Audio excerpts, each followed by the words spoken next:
Hi, my name is Katie with Concierge Physical Therapist again, and we're talking a little bit about carpal tunnel syndrome, which a lot of pregnant women can deal with.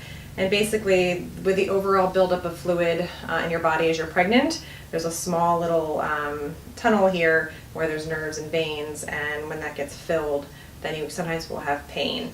And unfortunately, you know, there's not a lot you can do about the fluid, but there are various exercises you can do to help relieve some of the pain in that area. So in general, you want to try to elevate the hand some during the day, keep it in neutral, so not having it be too flexed or extended. A lot of times we're, on the computer, we're doing various tasks with our phone. Try to be conscientious of keeping it in neutral as much as you can. At work, if you're on the computer a lot, or if you're home on the computer, try to place a towel roll or some kind of roll underneath your wrist to keep it from extending or from flexing too much. You basically just want to keep it right in line.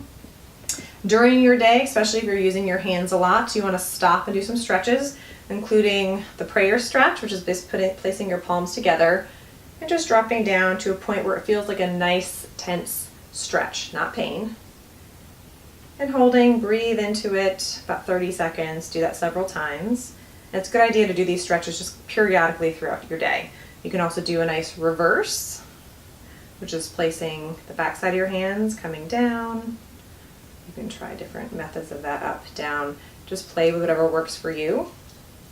You can also do just single one at a time. Sometimes you can get a little more intense stretch this way, I think.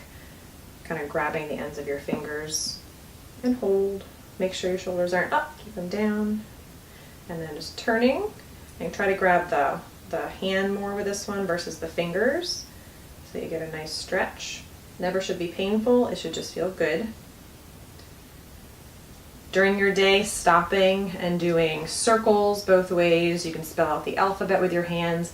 Just keep it moving. That will also help with circulation.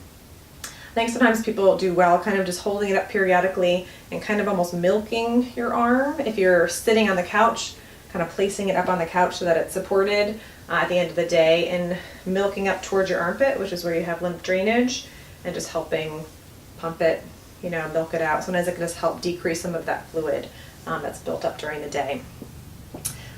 Sleeping, oftentimes people have issues because you might be sleeping kind of funnily, kind of, propped up with your wrist propped up here. Sometimes at night, because you're not awake, you don't know what you're doing, a wrist brace support can help. So they sell these at most pharmacies. You can find them pretty easily, and you just strap it around your wrist, and it just keeps you from going into any kind of end range positions for a long period during the night. And a lot of people report a lot of help from this. I don't love braces during the day if you can avoid it, just because we don't want to weaken the forearm or weaken the muscles in the area. But at times they make braces that are not quite as bulky that you can wear during the day as well. So these are just a couple ways to help with your carpal tunnel syndrome, and I hope they help.